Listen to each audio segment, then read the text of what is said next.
မိမဆိုတာဘယ်တော့မှဂျုံရမှာ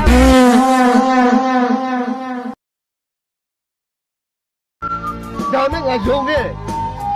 ငါဒုက္ခရောက်နေတဲ့အချိန်မှာ तू ကတော့အချစ်တင်နဲ့ပျော်လို့ဒီစမ်းမပြေလို့ပျော်တော့လောကကြီးခွင့်ပြုလေလား